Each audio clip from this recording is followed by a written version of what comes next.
네, 여러분 안녕하세요. 김기웅 토마입니다. 네, 향신기도와 관상기도를 통해 하느님과 함께 살아가고자 노력하는 분들에게 자그마한 도움이라도 되어드리기 위해서 이 강의 준비하였습니다. 여러분 만나서 반갑습니다.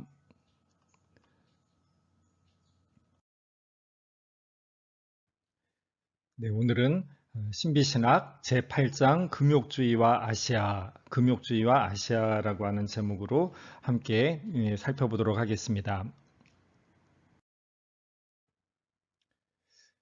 네, 선불교의 수행 방법 아마 많이 들어보셨을 겁니다. 도노돈수와 도노점수라고 하는 말이 있습니다.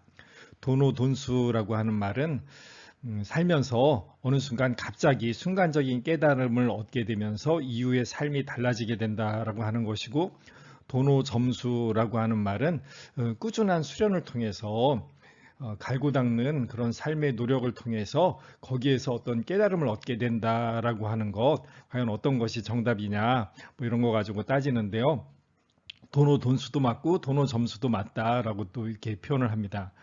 갑자기 깨달음이 온다면 그 이후에 그에 맞는 삶을 살아야 되는 것이고, 또 그 목적한 그 올바른 삶을 살다 보면 자연스럽게 그 안에서도 깨달음을 얻게 된다. 뭐 이런 이야기들을 합니다. 불교에서 나온 이 이야기가 우리 일상 삶에서도 자주 인용이 되는데요.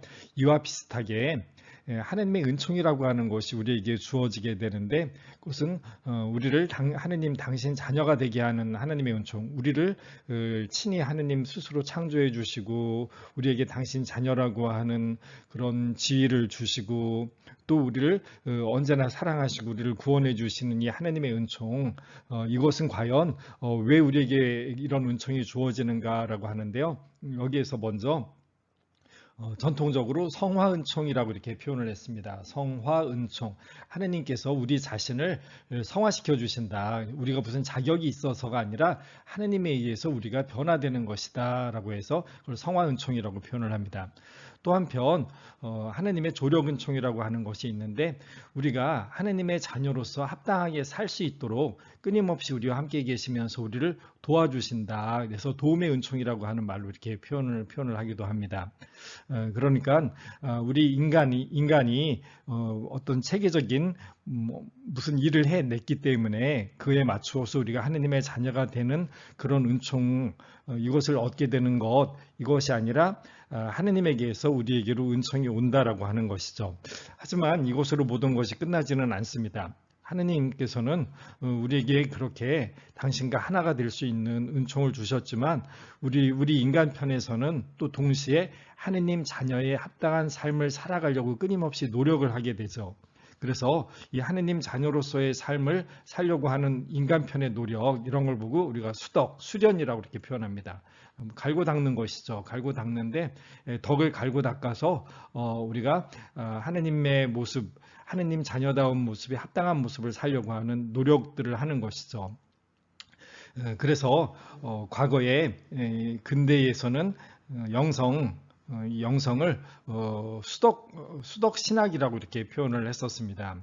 인간 편에서 무엇을 어떻게 하는 것인가라고 하는 것, 이런 측면에서 우리가 하느님으로부터 죄를 용서받고 하느님 나라에 들어갈 수 있다라고 하는 이런 생각들을 많이 하게 되었었죠. 지금은 이제 그 말을 영성신학이라고 하는, 영성이라고 하는 말로 바꾸면서 그 의미가 좀 이제 변화가 되죠. 어쨌든 하느님의 은총이 우리에게 주어질 때 그 주체는 하느님이시고 우리는 수동태로 머물게 되지만, 동시에 우리 인간 편에서 그에 합당한 삶을 살려고 노력하는 것, 이런 것도 동시에 함께 있어야 된다라고 하는 것이 되겠죠. 그래서 이런 수덕이라고 하는 말이 우리 가톨릭 안에서도 중요한 것으로 이렇게 자리를 차지하고 있습니다. 물론 하나님의 은총이 첫 번째이고 하나님의 은총에 의해서 우리 존재 자체가 바뀌게 되지만, 그에 맞추어서 우리 자신의 막가진 삶을 살려고 하는 것, 이것이 필요하다라고 하는 것, 우리가 당연히 공감하고 이해할 수 있을 것입니다. 중세에서 근대, 현대에 이르기까지 서구의 문명을 이렇게 보면 과거에 이제 스토아 철학 을 중심으로 해서 물론 이제 신학적으로도 수토와 신학이 그와 함께 이제 발전을 하게 됩니다. 학문 중심, 이성 중심의 철학과 신학이죠. 그리고 신플라톤 철학으로 넘어가면서 합리주의, 이성주의, 과학 중심주의의 이런 거대한 흐름을 가지고 서구의 문명이 발전을 하게 됩니다. 그러니까 인간의 사고, 인간의 이성 이것을 굉장히 중요시하는 그런 가운데에서 모든 모든 삶이 그렇게 꾸며지게 되죠. 그래서 서구 영성 역시 논리와 사고 중심으로 발전을 하게 됩니다. 그리고 특별히 20세기 교회는 사회의 격변과 유리되어 여전히 과거 교리를 답보하는 모습들을 보이게 되죠. 여기에서 아시아의 지혜와 신비주의, 명상의 단순하고 실천적인 방식에 많은 사람들이 이렇게 관심을 가지게 됩니다. 또 육체와 영혼을 나누는 이원론을 물리친 어떤 해방과 깨달음, 이제 아시아의 종교들, 뭐 인도, 중국, 우리나라, 일본 같은 이런 나라들, 특별히 이제 불교나 다른 이런 여러 가지 가르침들, 이런 가르침에서 20세기에 와서 많은 사람들이 이 서구 사회의 그 이원론적인 그런 모습에서 벗어나서 어떤 새로운 뭔가 우리와는 다른 어떤 또 다른 어떤 깨달음이 있다. 저기에 관심을 가지게 되고 많은 사람들이 그쪽으로 발길을 돌리게 되죠. 이런 동양에서의 서구 사람들이 가지게 된 동양에서의 종교적인 모습들 이런 것들은 이제 보통 세 가지로 그 모습을 드러냅니다. 첫 번째는 육체 훈련이라고 이렇게 표현할 수 있는데요. 생명 에너지의 흐름인 기에 관심을 가지는 이런 동양의 모습입니다. 생명 에너지의 흐름인 기, 우리도 뭐 기수련이라고 한다거나 뭐 기가 빠졌어라고 하는 말들 이렇게 많이 사용을 하죠.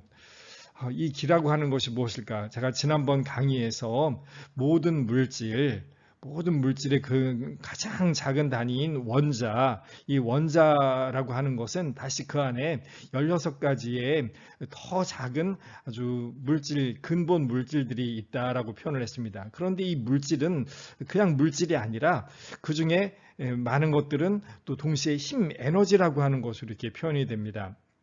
그리고 이 에너지들이 이 어떤 물질 알갱이들과 뒤섞여서 그때에서야 진짜 물질들, 원소라고 하는 것들이 그때에서야 생기게 된다. 물질이라고 하는 것은 서로를 묶어주고 서로 결합할 수 있게 해주는 힘이라고 하는 것.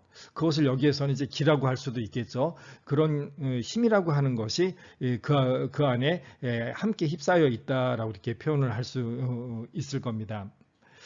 그리고 그런 이제 원소들이 모이면 거대한 물질이 되는데 이 거대한 물질은 그래서 동시에 그 자체의 원소 내에서의 힘을 뛰어넘는 또 그 어떤 더 거대한 또 커다란 힘을 하나 가지고 있습니다. 그것을 중력이라고 이렇게 표현을 했었죠. 지구라고 하는 큰 물질은 그 밖에 몇백 킬로까지 영향을 미치는 모든 물질들을 그래서 지구 안으로 잡아당기는 힘, 중력이라고 하는 것 이런 힘을 가지고 있습니다.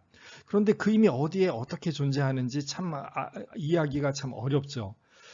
그렇다라고 한다면 여기에서 모든 물질들은 서로를 잡아당기는 만유의 인력의 법칙, 모든 물질을 잡아당기는 힘이 있다라고 한다면 인간에게도 당연히 그런 힘이 있습니다. 세포 하나하나가 가지고 있는 그 힘, 그리고 이 세포의 덩어리라고 하는 커다란 것 안에서의 어떤 힘들이 존재하겠죠. 거기에서의 이 흐름, 이 힘들의 흐름, 이것을 동양에서는 나름대로 그 옛날부터 어떤 통찰에 의해서 이것을 기라고 이렇게 표현을 했었습니다. 그래서 이 육체를 잘 다스리는 것, 이것이 우리의 인간을 감싸고 있는 그 에너지, 이 흐름, 이 길을 잘 다스리는 방법이 된다라고 생각을 했었습니다. 그래서 동양에서는 사람의 단전을 굉장히 중요하게 생각을 했죠. 배꼽 바로 아랫부분 거기에서 인간 생명 전체의 에너지가 관장되는 어떤 핵심 장소가 된다라고 이렇게 이야기를 했었습니다. 그래서 앉는 방법, 내가 어떤 모습으로 앉아 있느냐, 내 몸가짐을 어떻게 하느냐라고 하는 것, 이것이 내 몸 전체의 이 에너지의 흐름, 기의 흐름에 아주 중요하다라고 해서 몸을 다루는 방법을 아주 중요하게 생각을 해서 앉을 때는 어떤 자세를 앉고, 손은 어떻게 하고, 얼굴은 어떻게 하고, 눈은 어디를 바라보고, 뭐 이런 식의 이야기들을 많이 해오게 되었던 것이죠. 또 동양의 여러 종교들에서는 호흡훈련이라고 하는 것도 이야기를 합니다. 특별히 이 호흡을 할 때는 복식 호흡을 해야 된다. 폐로만 호흡을 하는 것이 아니라 동시에 이 단전 호흡입니다. 단전을 중심으로 해서 배로 숨을 끌어당기고 내밀면서 동시에 호파도 함께 움직이게 하는 이런 방식으로 단전 호흡을 하도록 그렇게 가르쳐 왔었습니다. 왜냐하면 에너지가 육체를 통해 흐르도록 하는 방법이다라고 하는 것이고요. 그리고 이 단전호흡을 통해서 우리 인간이 전 우주와 조화를 이룰 수 있다라고 이렇게 하고 또 이런 호흡을 할 때 육적이고 영적인 안정을 얻을 수 있다라고 이렇게 이야기들을 하게 됩니다. 그래서 전통적으로 이런 가르침들을 펼쳤고요. 그다음에 세 번째로는 정신훈련이라고 하는 걸 동시에 또 가르쳤습니다. 그렇게 내가 앉아서 내 몸을 가지런히 하고 호흡을 하면서 동시에 내 정신에서는 무심하려고 그 어느 곳에서도 관심을 가지지 않고 애착하지 않고 거기에 욕심 부리지 않고 내가 원하는 것, 내가 바라는 것을 끊임없이 주장하려고 하는 그것들을 내려놓는 것, 이제 무아가 되는 것이죠. 무아. 이 무심과 무아의 자세를 가져야 된다라고 하는 그런 가르침들을 동양의 종교들이 끊임없이 이야기해 왔다라고 하는 것이죠. 이런 가르침들을 서양에서도 20세기 이후에 바라보면서 저게 참 매력적이다라고 이렇게 생각을 하면서 이런 것들을 서구 종교에서도 이렇게 받아들이려고 하게 되죠. 그런 이야기들을 쭉 하면서 특별히 이제 불교에서의 모습에 집중을 하게 됩니다. 불교에서는 특별히 삼귀의라고 하는 것이 있습니다. 부처님과 그다음에 그 불교 부처님의 가르침과 그리고 부처님을 따르는 모든 이들 이렇게 승단이라고 이렇게 표현할 수 있겠죠. 여기에 제가 온전히 헌신하겠습니다라고 하는 것, 부처님께 귀의합니다. 진리 가르침에 귀의합니다. 스님들께 귀의합니다라고 하는 이런 세 가지 서원을 불교 신앙인들이 하게 되는데요. 이것은 어떤 것에 대한 의존에서 생기는 어떤 것에 대한 그 무엇이라고 하더라도 거기에 내가 의존하게 하려고 하는 그런 안전함을 버리고 아무 것에도 집착하지 않고 깨달음으로 나아가겠다라고 하는 이런 서원이라고 이렇게 표현할 수가 있습니다. 아무 것에도 집착하지 않고 깨달음에 나아가겠다. 그리고 다만 아미타불의 이름에 호소하는 것으로 족하다라고 이렇게 표현합니다. 아미타불이라고 한다면 뭐 우리식으로 이야기하자면 하늘나라에 계신 하느님이라고 이렇게 표현할 수 있을 겁니다. 서방세계, 서방 극락세계에 계시면서 이 세상에 존재하는 모든 이들을 구하고자 하는 이 해탈의 경지에 이르게 해서 극락세계로 데려오고자 하는 부처님 해서 이분을 아미타불이라고 이렇게 표현을 합니다. 그리고 또 관세음보살이라고 하는 분도 계시는데요. 이 관세음보살은 이 세상에 계시면서 어려움에 처해 있는 모든 사람들, 그들 한 사람 한 사람을 도와주고 그들을 구제해서 극락세계로 인도하고자 하는 그 부처님을 이야기를 하는 걸 겁니다.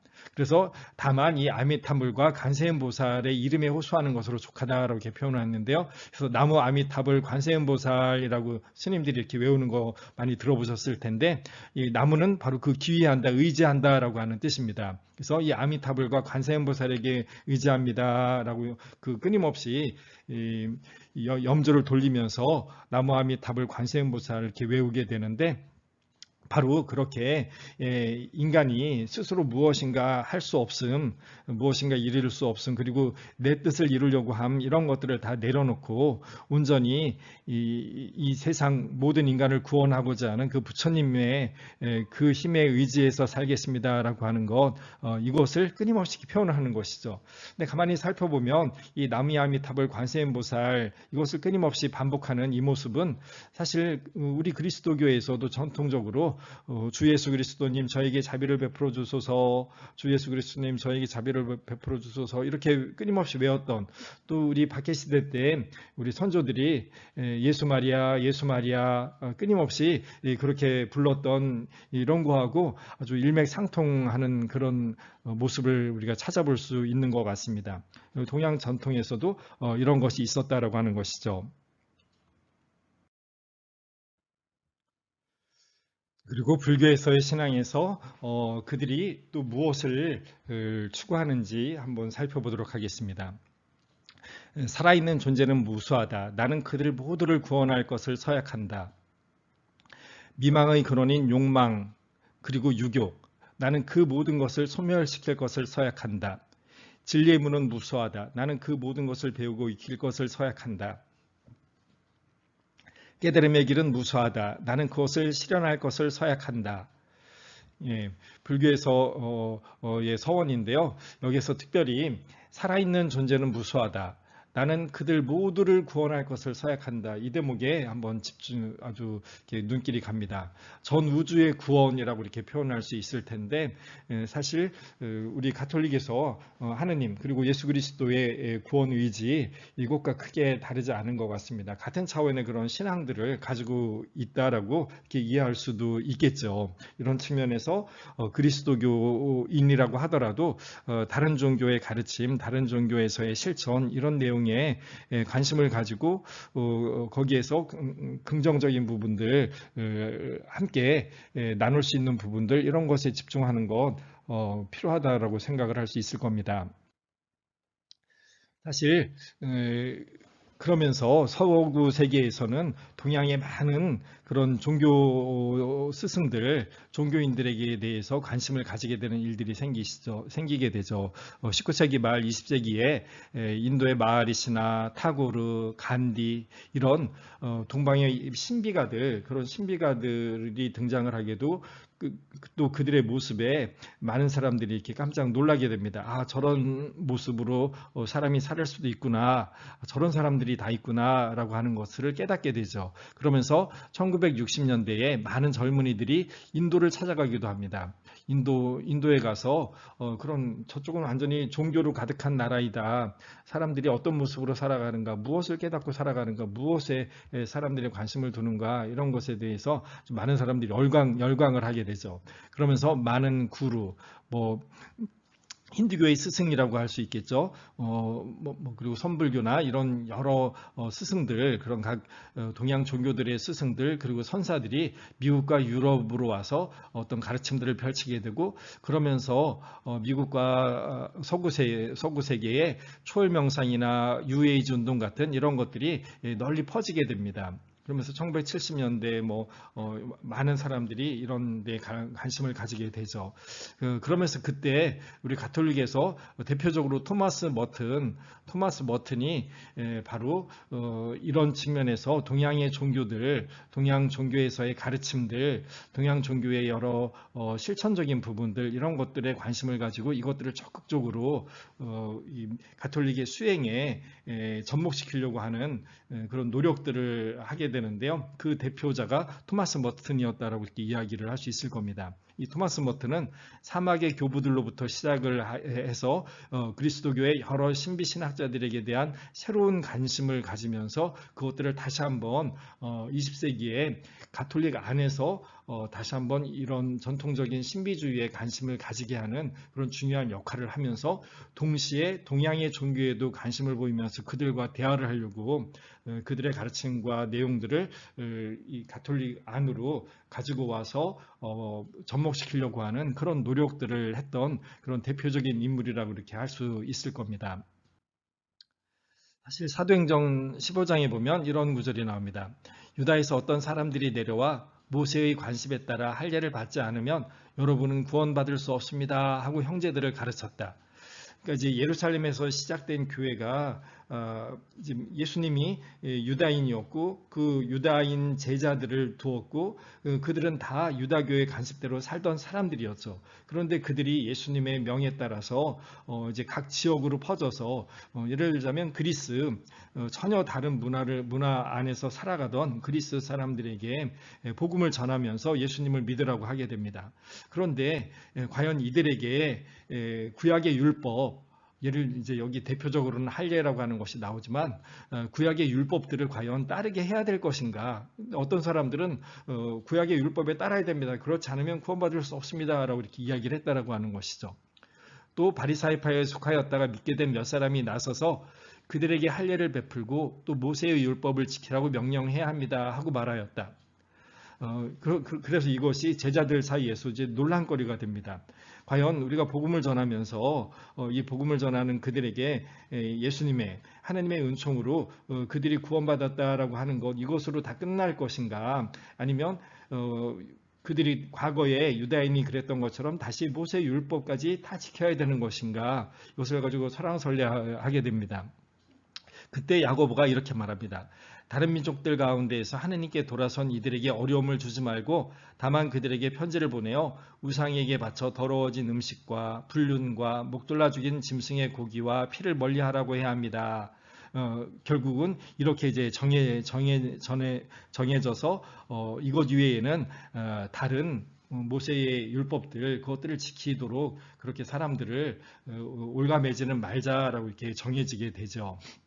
말하자면 복음이 제일 처음에 다른 문화에 전해질 때에도 그때에도 그 사람들의 상황 그 문화에 맞추어서 복음이 전해지는 토착화 과정이 이루어졌다라고 한다면 지금 현재 우리 가톨릭 신앙이라고 하는 것 이것이 많은 사람들에게 전해지는 복음화가 이루어질 때 그때 기존에 우리가 가지고 있었던 전통 우리의 가르침 이런 것들이 온전히 지켜져야 되는 것이냐 다시 오늘 이 시대에서도 새로운 문화, 새로운 생각을 가진 사람들에게 전혀 다른 모습의 삶을 살아가는 사람들에게는 또 다른 토착화의 과정을 거쳐서 그들에게 적당한 그들이 충분히 받아들일 수 있는 그런 것을 이야기하는 가운데에서 복음이 전해져야 되는 것이 아니냐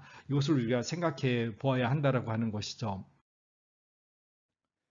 네, 그래서 이 책 윌리엄 존스턴 신부님의 신비신학에서는 이번 제8장에서 이 금욕주의와 아시아라고 하는 제목으로 이름을 붙여서 신부님이 설명을 쭉 해주셨는데요. 이렇게 아시아의 여러 종교 이런 종교들에서는 금욕주의적인 어떤 실천들이 있었다. 즉 인간을 하나님에게 다다르게 하는 어떤 그 신비에 이르게 하는 이것을 위해서 끊임없이 수련하려고 하는 그런 노력들이 있었다. 말 그대로 금욕적으로 결혼을 하고 안 하고 또 기도할 때는 어떤 자세를 가지고 또 어떻게 숨을 쉬고 하는 이런 여러 가지 것들이 있었는데 이런 것들 아시아에서 전해지는 이런 종교적인 실천들 이런 것들을 우리가 충분히 받아들여서 우리 그리스도교의 수련에도 기도 수련에도 도움을 받을 수 있겠다라고 하는 이런 취지로 이런 것들을 쭉 살펴보았던 것입니다. 그래서 책 끝에 가서 이제 이 8장 마지막에 가서 존스턴 신부님은 이렇게 이제 말씀을 하십니다. 그리스도인이 묵상에 잠겨 있는 것을 우리는 어디에서나 볼 수 있다. 어떤 사람은 십자가나 성상 앞에 앉아 있는 한 가지에 집중하는 묵상에 잠겨 있다.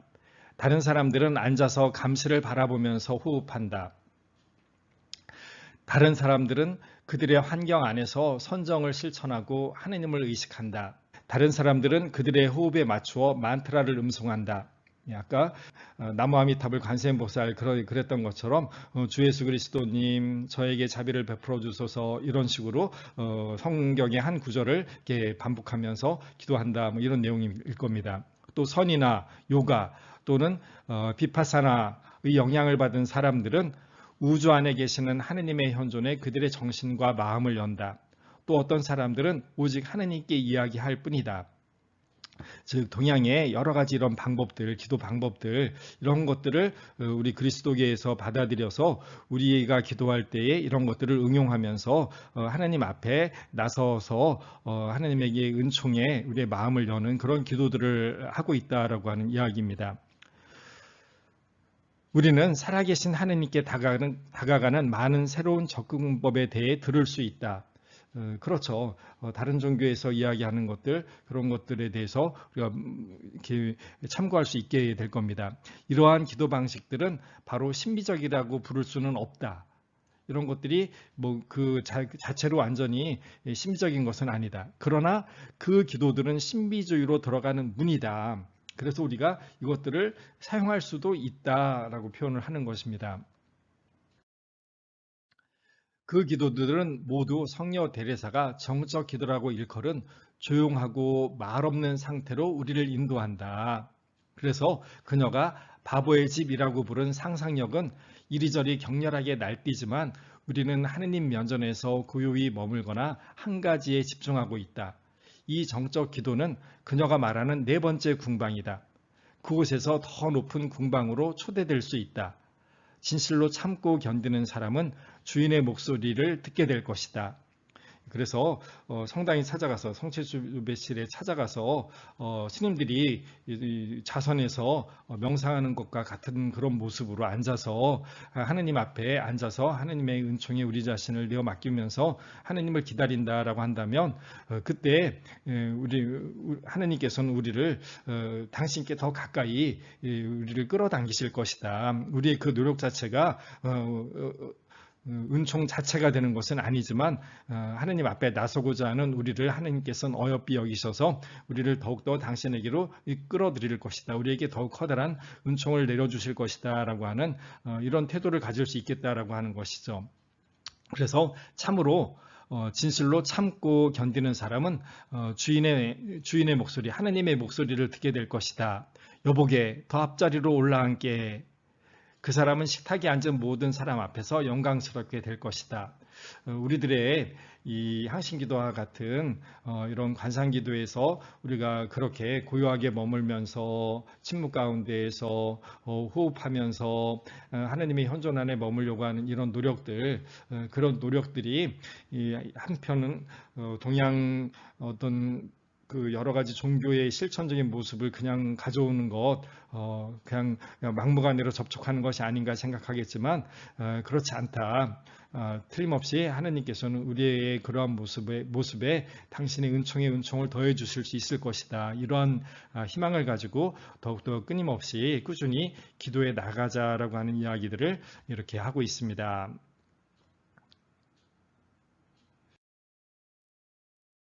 네, 이렇게 오늘은 신비신학에서 제8장 금욕주의와 아시아라고 하는 제목으로 함께 살펴보았습니다.